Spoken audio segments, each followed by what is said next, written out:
It's my pleasure now to welcome our next guest, Ana Elvira Vélez, whose presentation is sponsored by WorkflowMax. Thank you very much.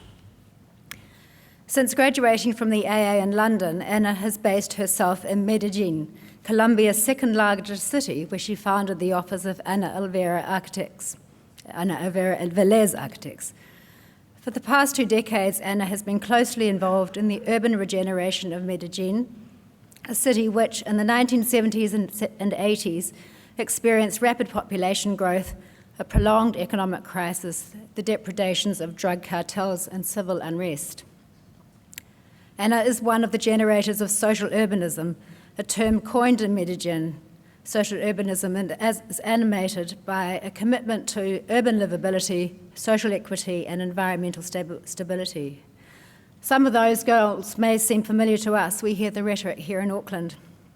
But in the face of huge obstacles, real progress has been made in Medellín, and the city is gaining a new reputation. In 2013, the Urban Land Institute chose Medellín as the most innovative city in the world, and last year the city hosted the UN Habitat World Urban Forum. A recent survey on the global status of smart cities in the world listed Medellín as one of the best cities to live in South America. Ana might tell us if this praise is well deserved. She has extensive experience in the design of collective housing and public space, and she's received international recognition for her work in these fields. She's designing rural housing and urban habitats for one of Colombia's regional administrations, and is one of the architects developing an educational park for the Colombian municipality of Hispania. Ana has presented widely at home and abroad, and I'm very pleased to welcome her today. And I would also like to make a special welcome to the Consul General, Juan Carlos Cadena, who's here today to hear Ana's talk. Welcome, Ana, and thank you very much.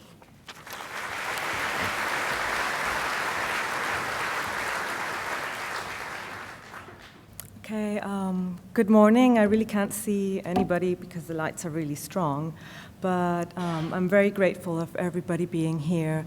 And I want to thank especially the Institute, the New Zealand Institute of Architects, for having invited me here. And it's my first time here to the Pacific, so it's been quite an experience to come all the way here and see this beautiful island with the volcanoes and the relationship with the water being so strong. And I mean, it's breathtaking to see these beautiful views. I have called my intervention Invisible Lines, and I will get to that in a minute because first I want to explain where I come from. I come from Colombia. It's a country located in the northwest tip of South America, and it is a country that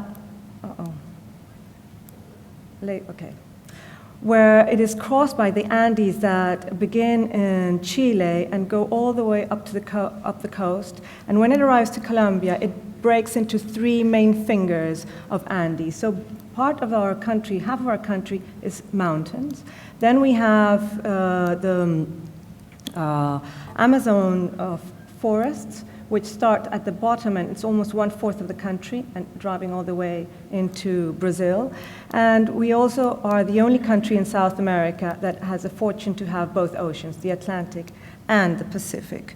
Our country is 1 million square kilometers square, so it's probably 4 times bigger than New Zealand, but we have a big population of 48 million people. So these are mountains. So this is basically our picture, our daily picture, and most of our cities will be located along the mountains. This is a photograph of the Amazon, where actually the trees are gigantic, but the scale of the river is so wide, you really can't see that these trees are really big. And of course, our beautiful beaches. This is Medellín. It is the second largest city in the country. It has 3.7 million people. And most of our cities, as I was saying, 75% will be along the mountains. But as well, we have the other scattered cities or towns that cling onto the mountains or are along rivers. So there's also a strong relationship with water. We have various types of urban situations, water situations, or mountain situations. But coming back to the name of the lecture, Invisible Lines, I would like to explain what I mean by this. We are all architects. Most of us produce the physical form. But for me, there's something within it that drives my architecture. It is like the personality your architecture has. And I'm interested in three basic elements, which are the footprints, the observation, and simple elements. What I mean by footprints are those elements that you detect in a site, a program, a meeting, that you really withdraw as the essence that will start to build the new place. The second one will be the observation, like with a camera, that you're able to close up and detect the everyday life of people by understanding how they unfold in space. And by analyzing how we sleep, eat, walk, and have leisure time, maybe one can understand how a space should develop and how it should be. Because I believe that our action of being architects is to provide a better place for the people. And the third one is that I'm interested in very simple elements, very small elements, that through repetition will generate different configurations and very complex spaces. But it is the repetition of this simple element that will allow for the complexity. And also, I'm interested in being able to pick also simple materials joined to their building system. So today, to exemplify all these ideas, I will talk about two issues that we work at our office, which is public space and building, and I'll show three projects, and then housing. I call it collective housing, but then I'll try to explain the difference of what that means and how it is understood here in New Zealand. I will show urban housing and rural housing. And both of these projects are located either in the city of Medellín or in the state of Antioquia. So we will find different methods of how architecture will have an urban response or a rural response. So the first project is the public space. And Medellín is located in the Abura Valley.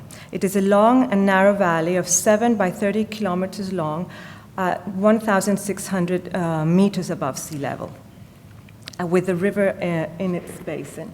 So the river will be running around here, and you have the mountains going up almost 1,000 meters. So the image of the city is always having a backdrop of the mountain. If I compare this photograph with a Dutch photograph in Netherlands, probably you will have the city down here and 90% of sky. Well, here we have the 10% of sky and 90% of the context of mountain and city. This is the valley where we have 10 municipalities, of which Medellín is the biggest one of all in population and size. And at night, the image is the reverse. You have the lights, and the lights seem to start to fade away up into the sky. But this also explains the rhythm of the city. Our city has a movement because we live on the mountains. The mountains embrace us, while all the activities of work, studying, and mobility will be along the basin. So we have the constant moving of going to sleep, up, coming down to work. So this is the rhythm of the city. And during 2005 and 2008, and it was what Cunha was talking about, we had a mayor called Sergio Fajardo.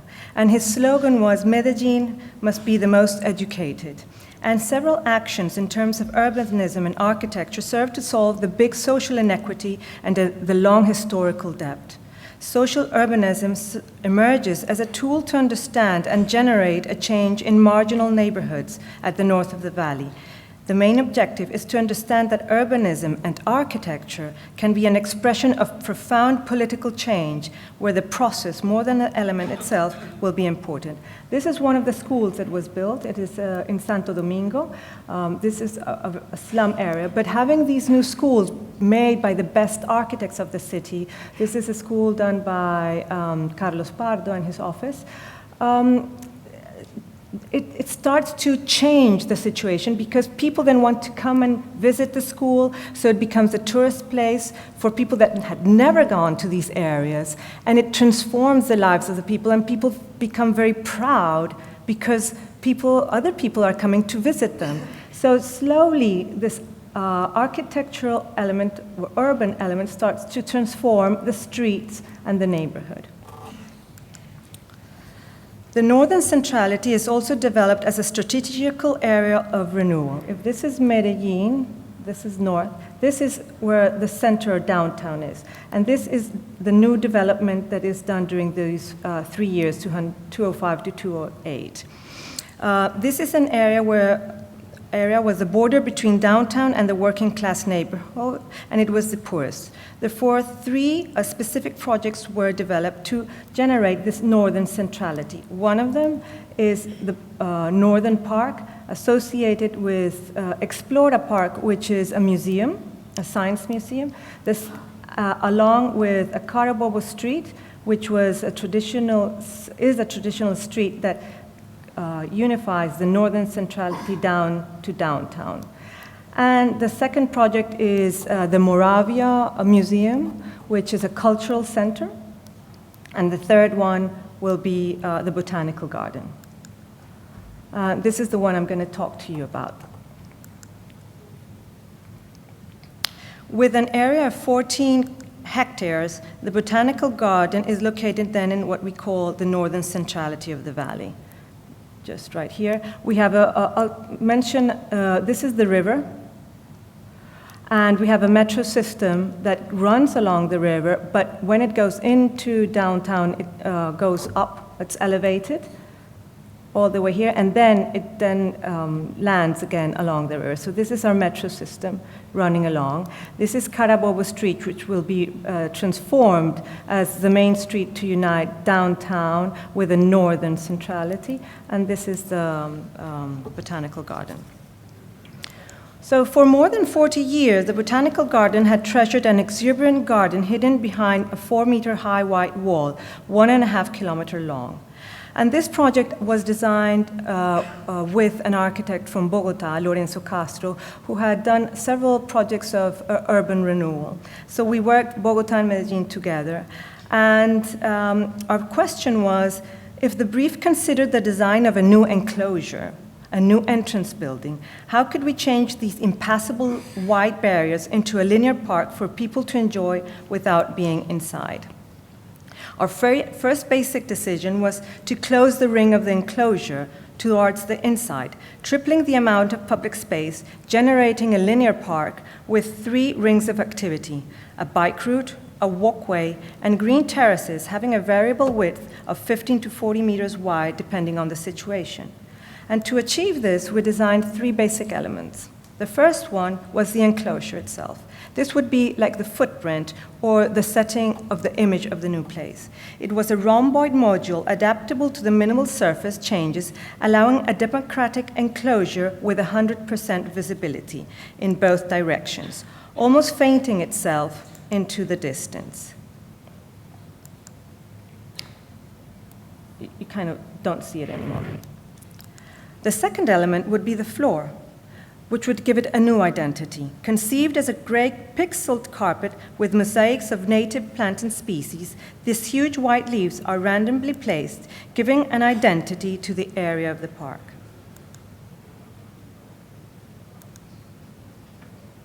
The third one is the benches, or lifestyle. 2 different types of benches were designed, the long wooden benches or the serpentine granite benches, allowing human interaction with nature and the activity itself of enjoying leisure time. I also have to point out that we're a tropical country, so we don't have seasons. We only have rain season or dry season. So it's always like this weather of our medium, it's like 26 Celsius, right? So the sum of these four elements will make up this new pyramidal park. We have the main street called Carabobo, where we have the main entrance, located where it was before, and with two new additional entrances that will provide access to the inner ring where activities are held within the Botanical Garden, and the third entrance, which is a service area. You have along here the metro system that kind of kisses the side of the Botanical Garden. Then you have the neighborhoods and the creek that was hidden behind these white walls and suddenly appears onto this new pyramidal park. So let's just walk around. This is the first street, Carabobo, with the benches, the green area, and the terraces. Then walking along up the metro system, you here see the metro kind of kissing the park. Down along the neighborhoods, we'll have a new phase of activity where you can start to jog, walk. And it really opened and transformed all this new area. Or then the creek that magically then starts to appear again.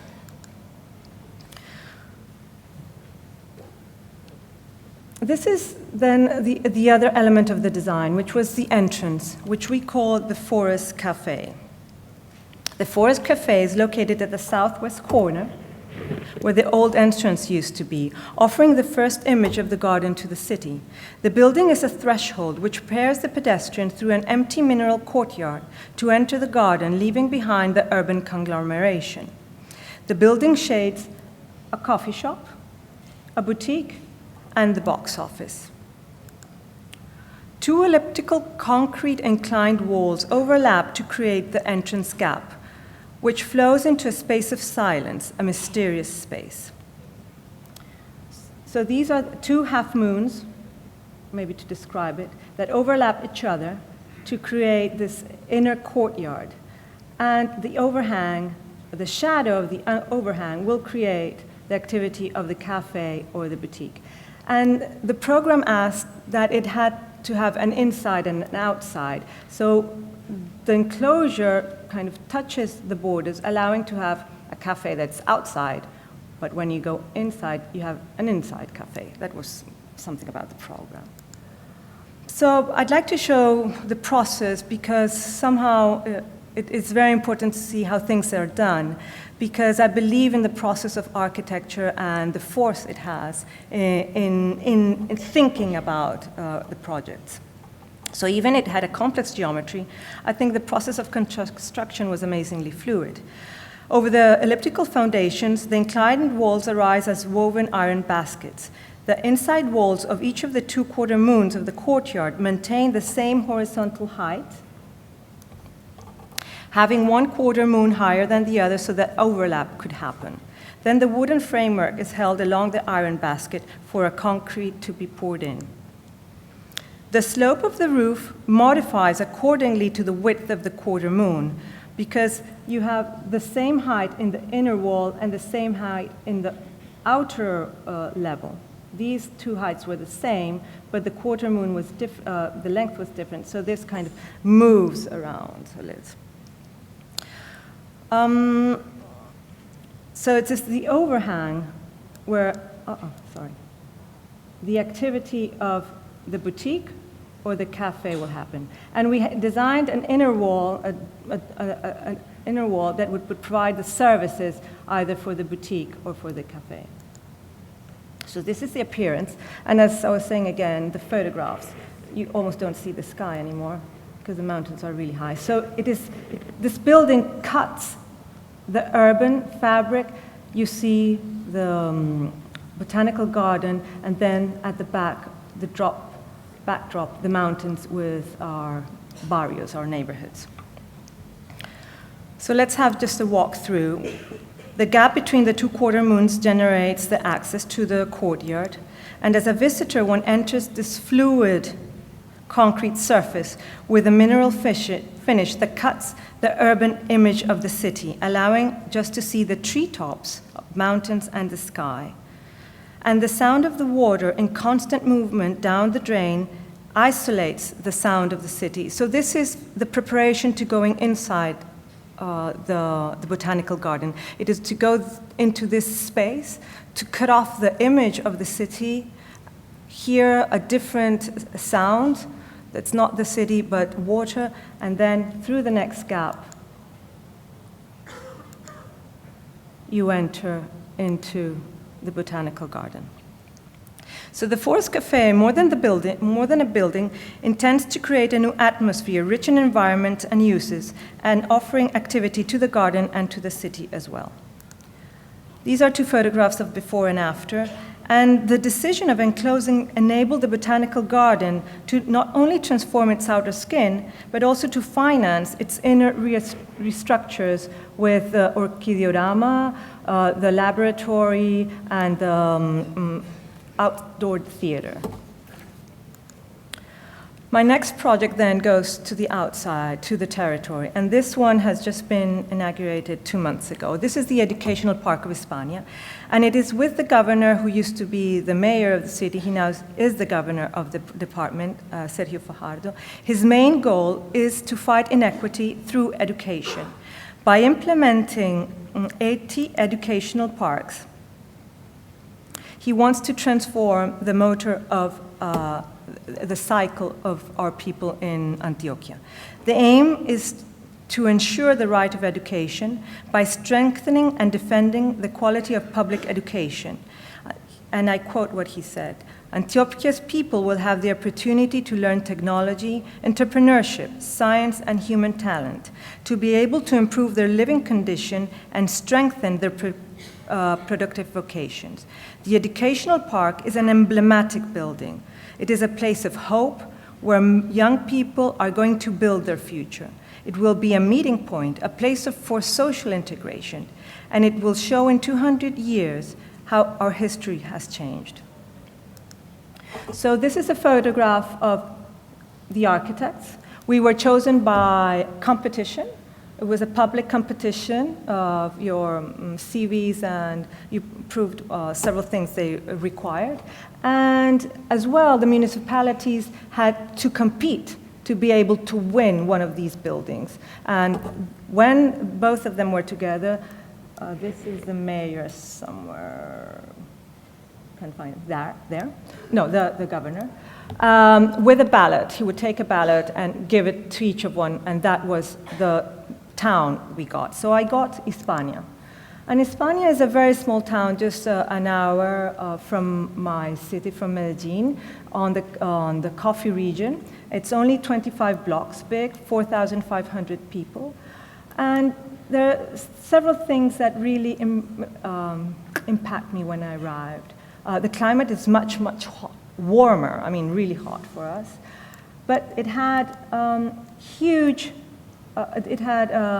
main square with huge saman trees. And this was the best meeting point for everybody, because it shaded the public space, lowered the temperature, and it was really nice to be under there. As well, you had the river, the Pedral River, which provided material, cobblestone. And something that struck me was the names of the street. They were all European cities. This is very strange in Colombia, because usually in Colombia you'll have the names of generals who gave us the independence. You never have cities. So this struck me as something very interesting, because it talked about the person who founded the town, that maybe he was thinking, but that's my thinking, of making it a very urban place where urbanity appears. So this project had these kind of footprints, and as well we had to work with the community, making table conversations of what their dream was, of what they wanted this building to be, because it was a building that had a program. It had the same program for all of the other 80, but each situation had to be different, because plot-wise, people-wise, interests were different. So we worked with the community, the leaders, the mayor, and the governor. So how could we design a meeting place for all ages, a place for education, cultural events, with an appropriate scale? in a small town like Hispania, when the brief seemed to be the same for all of us, for all of the 80 projects. So this is the main square with the huge trees, and just a block away is the site. It is a corner site on the crossing of Brussels and Lisbon. So this was very interesting, that it was very near.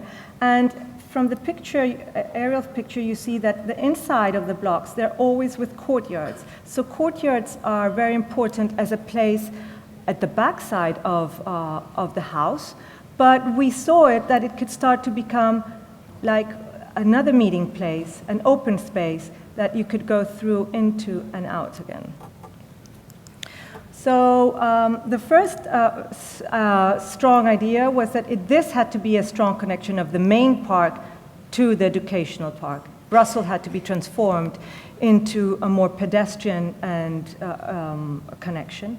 The second thing is that being on a slope, the natural slope of the site, two accesses were clearly defined.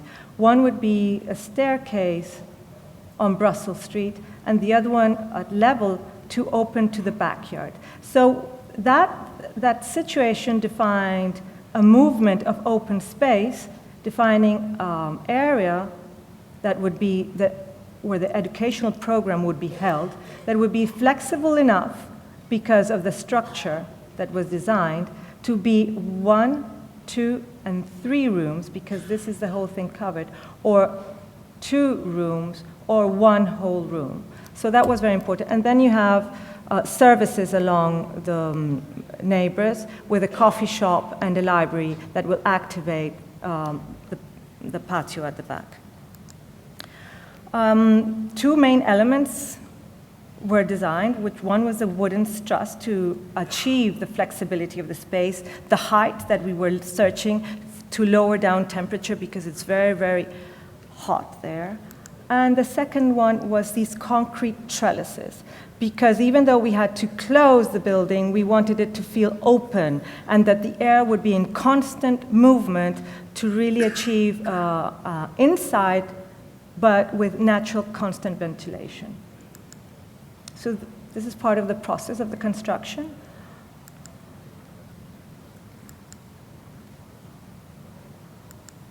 And 2 months ago, early December, it was inaugurated with the governor. And this is how the population starts to take hold of this new place of education. And what surprises me is that the building really wanted not to stand out, but tried to melt in to the fabric of the town. And this is the outcome. You have the stairways going up, or the other entrance. And you go into the patio with 2 trees that were chosen by the mayor. Because all these discussions, one as architects have an idea, but I think that the power of the people, like Kunle was saying before, is very important, so that they really take the project into their hands and look after it, because sustainability in time will be very important, because we don't know what will happen with politics. Maybe the next government doesn't think the same, so it is only the people who live there who will be able to look after this place. So we always thought that it was very important to make the smallest building to provide at the minimum, but enough for them to have a good place to look after in the years to come.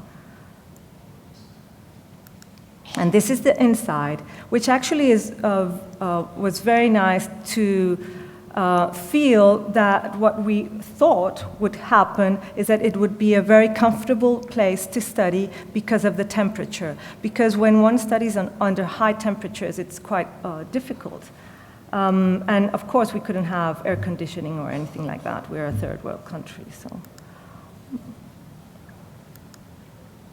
And at night, what happens during the day, that you filter the light, it's the opposite way, and kind of gets a new image into the fabric of Hispania.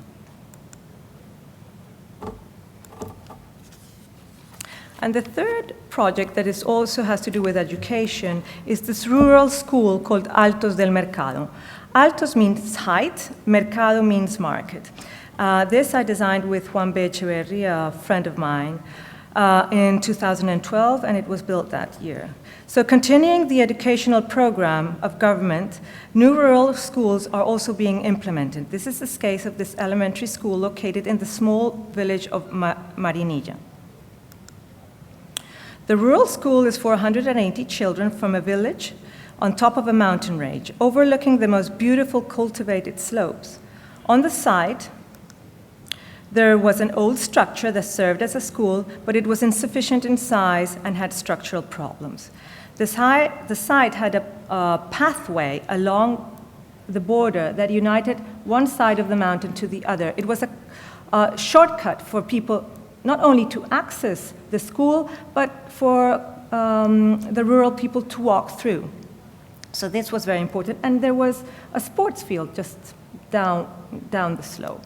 So these two elements seemed to be very important when we went there, not only for the school, but for the people. So if the brief considered the design of a new elementary school enclosing the whole site, how could we change this concept, allowing the community to use the pathway as a shortcut in the route and to enjoy the sports field as something for all people? So what we designed was a series of sheds of pitched roofs with different lengths that would make the inside of the school. So this is where classrooms are, library, playground.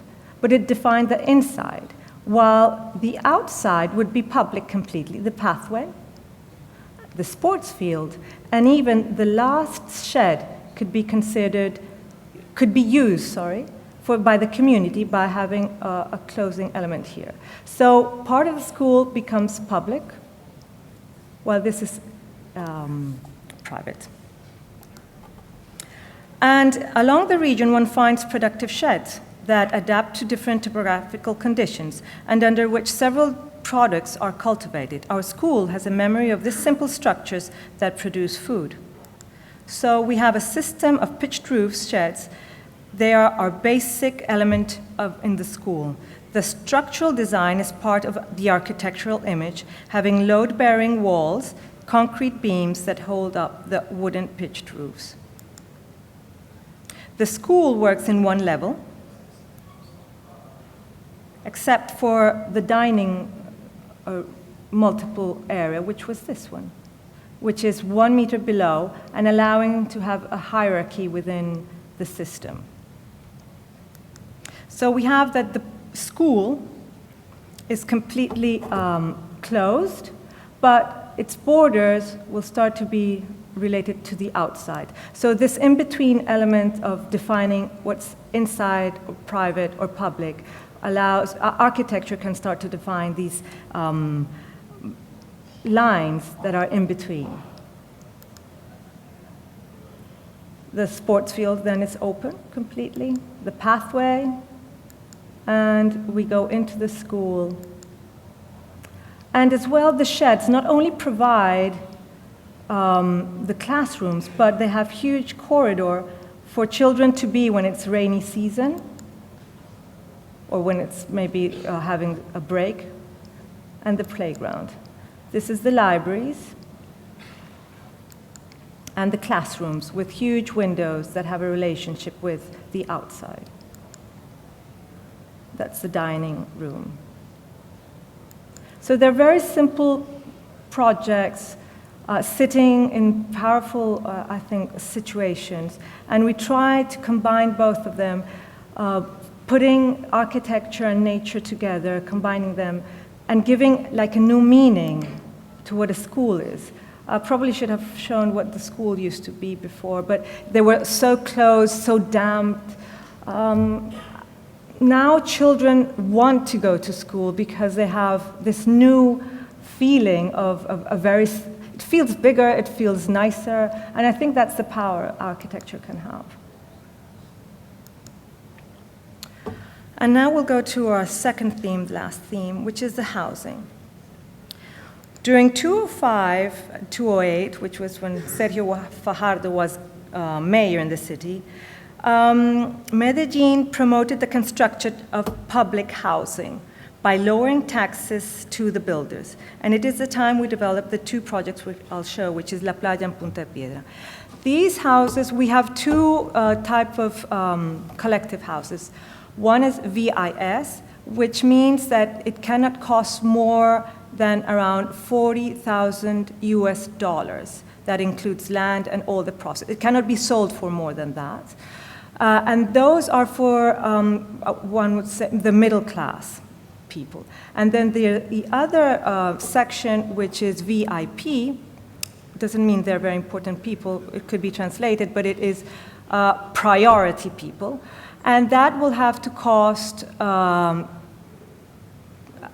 between $17,000 to provide a house. And those are not sold, but those are done nationally by the government, and they are given to people who need a house. They have to they have to own their land, that's one thing, and they have to have access to water and never had received a benefit of these, and they have to be the lowest ranked socially, and then they'll be able to get one of these houses. But so the first two I'm going to talk about are in the city, and they're urban, and they're probably what you call affordable housing.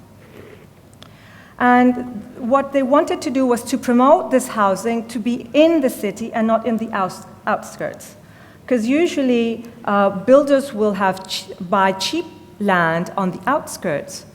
But what's the problem? Transportation, people will take 1 to 2 hours to get to the working places every day. So they wanted to promote the building of projects within the inside of the city where you had public transportation. So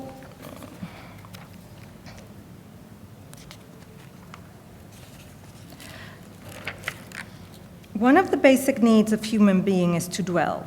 One of our activities is to live. It is to connect temporarily with a place in our planet that belongs to us, and this is Heidegger. So today, housing seems to be a problem of numbers and not of quality.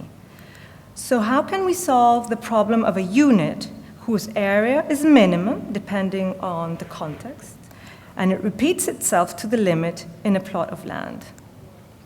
Well, this geometric element called box has an inside that should hold and embrace the diversity of the human being, and towards the outside, it should preserve the identity of its context, proposing new textures, new places to live by understanding three issues. First, the geography they're implanted. The second one, the way we dwell. I think popular habits create architectural elements in the cities, and we have the power to understand them and transform them into a new contemporary language for the benefit of the people. For example, in our city, we all want to have a balcony, we all want to see the street, we all want to see a view, we all want a view. And due to our topographical conditions, we find terraces, balconies, stairways, and all these are beautiful elements of social integration. And the third element then is the intermediate spaces or collective spaces. Designing housing cannot only be the solution of the inside, but it is the relationship between the inside and the outside, this skin that kind of has a depth, that provides a relationship with the outside and empowers the people to look after the place. And I'm talking about the empowerment in my society because these houses, when they're provided, usually the stairways, all these communication areas are like forgotten. Nobody wants to look after them, and they become the dangerous place. And if one designs them as beautiful places for people to meet, then the social network will appear and controlling of the area will happen. So these are the three elements I believe in. So to simplify, we'll start with the first project, with La Playa. La Playa is located in downtown area. It's this block 80 by 80. And this is the downtown where the city was born. This is La Playa. It's a stream that then was covered, and it's a beautiful road that gets down to the river. And here we had to design 254 units, located then in the downtown, enjoying all the facilities of urban condition. So how could we design 254 units living together without feeling dense? How could we achieve the idea of flexibility so that inhabitants could have their own identity? And this is something also very important. Through the process of designing social housing or collective housing, we realized that it was better not to finish the inside, because people, as they have money, will finish it like they like to give it their own identity. Nobody wants to have the same apartment as the one his neighbor, because their necessities are different. So this money was taken to the outside to provide a better housing unit with all the intermediate spaces well resolved. So we designed this basic unit where we have more area but less finished, and it is a 10.6 by 5 elementary geometry containing a battery of services and a single served space with 4 identical openings, allowing natural light and ventilation for future rooms. The bathroom, for example, here, since it's just one bathroom, and we don't know how many people will live here, we have the, how do you call it? This thing outside, so that you can use it simultaneously. Okay.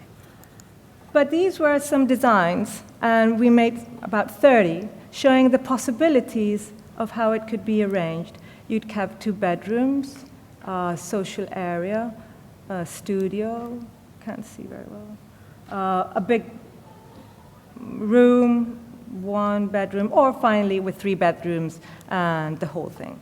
So these are the possibilities. We did not build them. They decided if they wanted them, and they did it on their own. So how do we build the new site? We have a basic unit. 4 units compose a service core, which has 2 openings, a main one and a second one, allowing connections always on the first floor. 4 service cores will build up the first row, and I'm sorry for this mislap here. The second row, the third row, 12 vertical circulations go up 5 floors, walkways, and finally we have 254 units, but in 12 independent buildings. And this was important because they have, in each service core, 25, 28 neighbors. And this is a good scale because then you know your neighbors. But when you have 40, 50 in the same service core, then anonymity starts to appear. I'm not sure, but that's what I've been feeling. It happens when I go to buildings that have more than 40 apartments. So this is how it looks in the context. The outer skin and its relationship to the public realm is our main bet. All invariable elements, walkways, common areas, staircases will dignify the intimate life of the inhabitants. These basic decisions start to transform the surroundings. A new urban park developed by the EDU complements the open areas. The open walkways are the extension of the activity of the houses. A neighborhood seems to arise where children play again outside. And finally, we can see how Gloria, which was one of the first, she's lived there since we've done it 10 years ago, she transformed her inside house into her beautiful home. This is the second one, which is Punta Piedra, and this is 412 units. And it's located not on a flat area, but along where the mountain starts to rise. And this used to be a previous quarry. It is a plateau with an access from a main road, overlooking the city and with slopes on both sides of 45% inclination. So our aim was to, even though develop the project up here, was to guarantee that they not need to go down this 3-kilometer road to go to the city, but an access, quick access of all these units to the public transportation. So as well, we have a basic unit. This basic unit is a bit bigger, and it has a balcony that stretches all along with the services at the back, and these are the possible solutions. 3 apartments make one side. You have the circulation in the middle, which is open completely for ventilation. And there are 6 floor heights. This is the basic type of building, or you have the edge building. But how do we build the setting of the place? The project defines 4 bands of occupation that build up different relationships with the landscape and the city. We have the plateau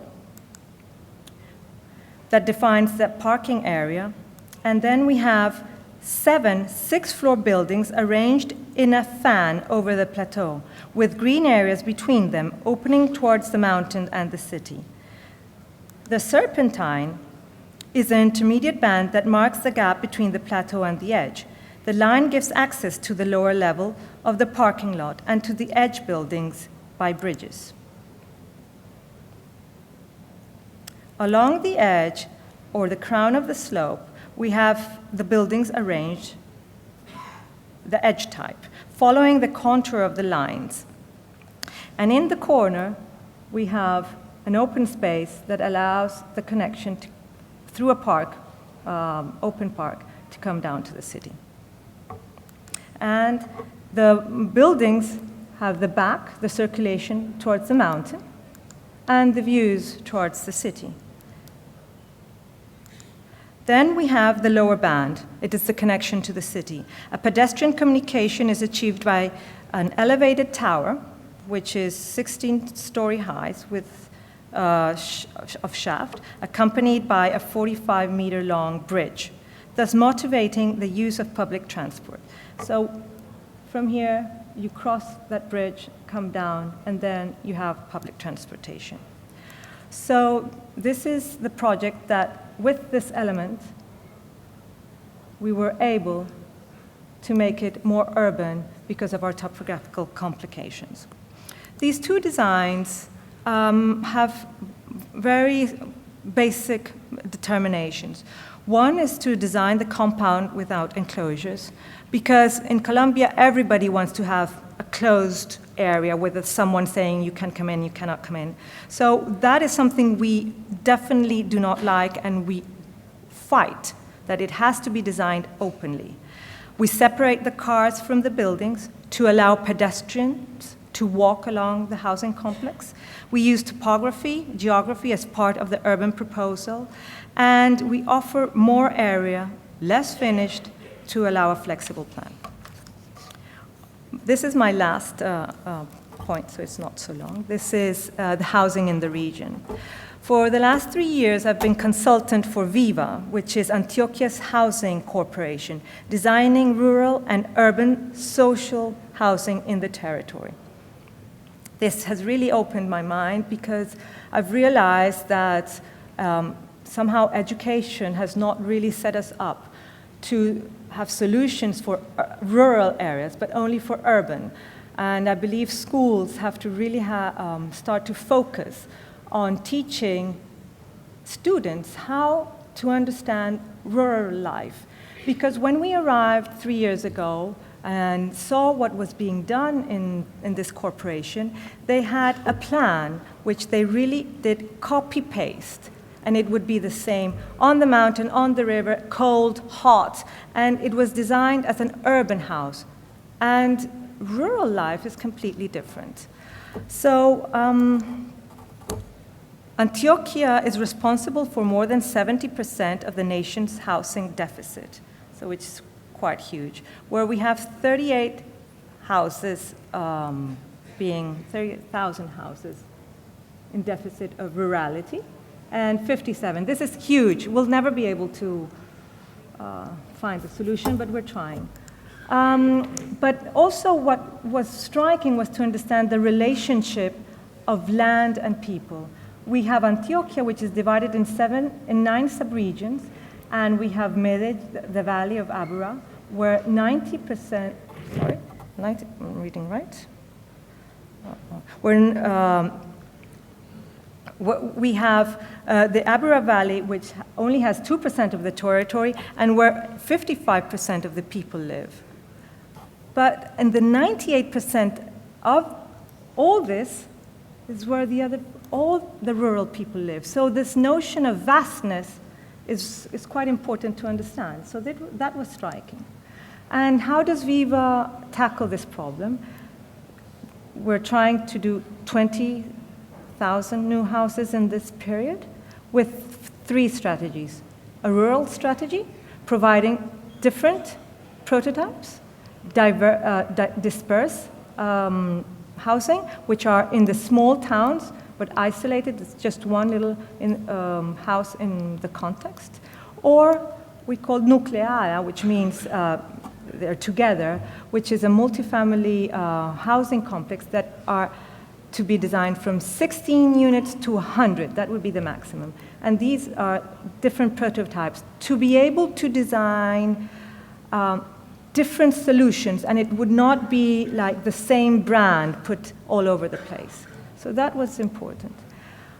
And to achieve this, of course, there are 3 elements. We have the landscape again, we have mountains, riverside people, or urban mountain areas, where intermediate spaces are very important as a language and as a social or sustainable way of living, where balconies overlooking either the river or the street or porches are really the social areas of the houses, or the stilt houses with their little bridge, just like what we saw in Africa.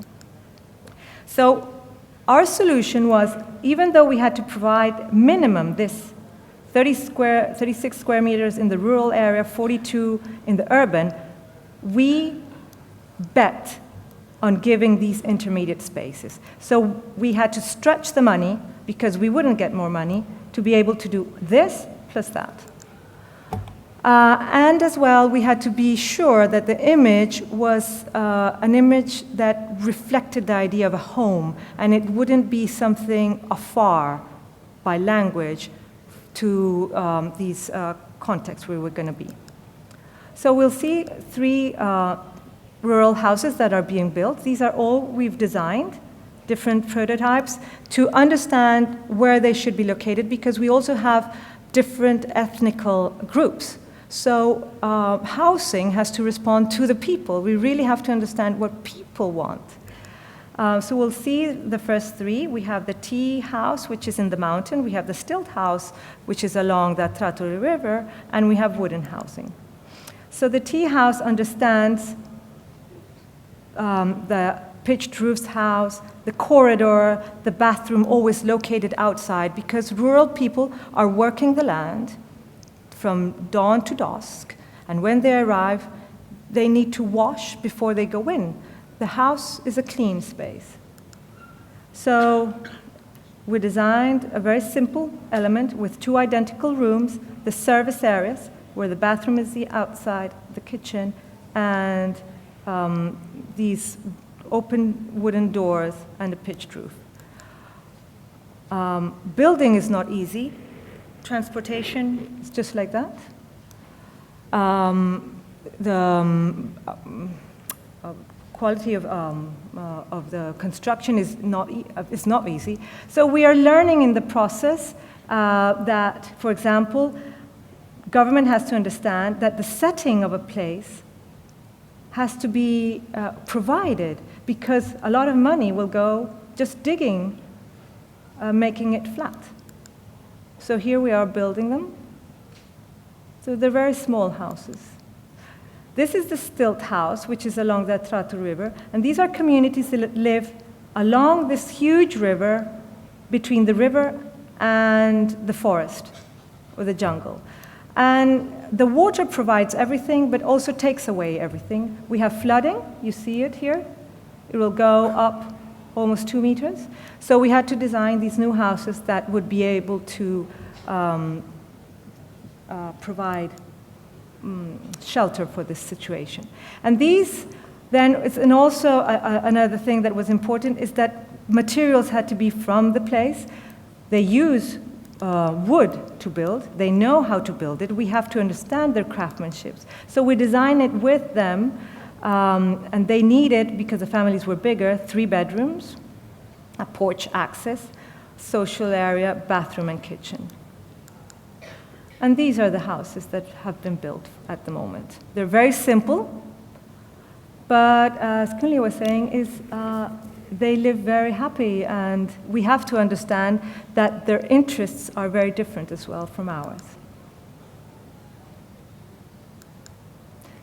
And last but not least, it's a combination of those two. It is the wooden house, but in the mountain. And this seems very obvious for your culture to have wooden houses, but for us it is not common. We come from a long war of 50 years.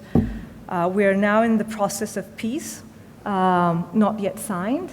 But to build in wood for families in the mountains was not safe. They would not accept a wooden house because they would feel very unsafe by the situation of a war and a bullet just going through. So they would prefer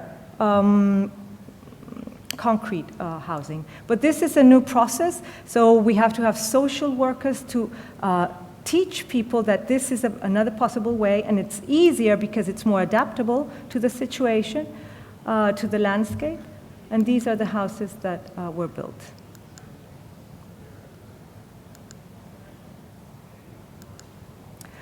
And the other 2 projects are in the same government plan of providing housing for, but in the urban areas. So these are the 2 cases.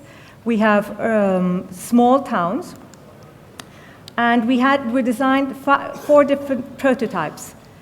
But these prototypes would then, when we had the site, we would choose the prototypes depending of the advantage they would have, the climate it would have, and the urban context.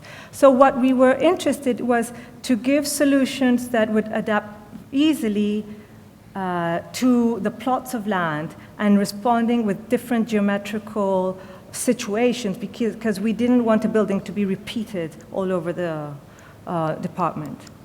So we have Uramita, which is a very small town along 2 rivers and 2 streets.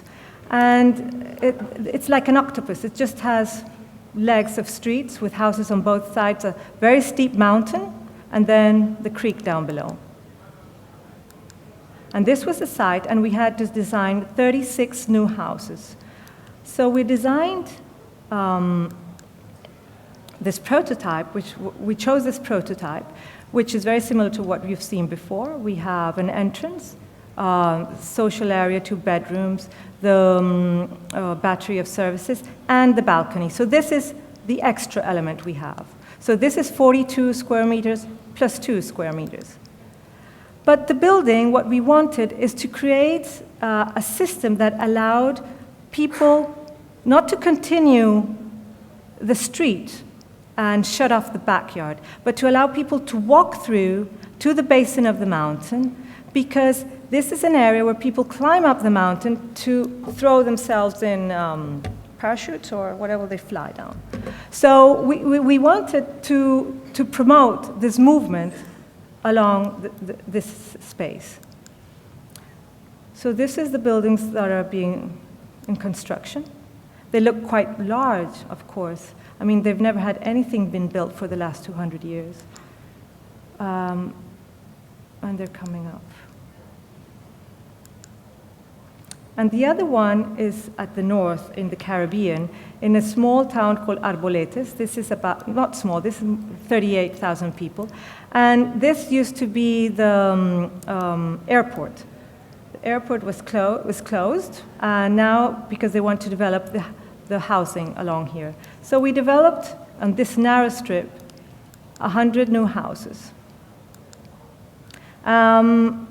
Here, we selected another type. This is a very hot area. And when we had this talking with the community, they said, we cannot have 2 rooms, we need 3 rooms. But we couldn't have more than 42 square meters. So this is the prototype, which has a porch at the beginning, the services, the, how do you call this word? The laundry, the kitchen, the multiple bathroom, 1 master bedroom, and half bedrooms. They prefer to have, like we call half bedrooms, where they have double beds, one on top of the other, so they could have girls and boys. And I think somehow that was very intelligent. And how do these elements start to conform the urban space? We put them together in 3 or 4 together with a movement to generate internal courtyards that were open and porches that also were different in size and relationship to the outside, allowing people to cross through, having these areas as internal courtyards for them to cultivate if they would like, and also to create like a very close relationship between them. And this is what we're doing. We hope to have them finished by May. And, okay.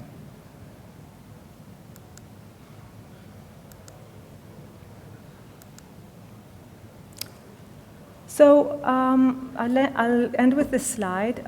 It is very important us as architects, because our decisions really can transform in a positive way or a negative way the life of so many people.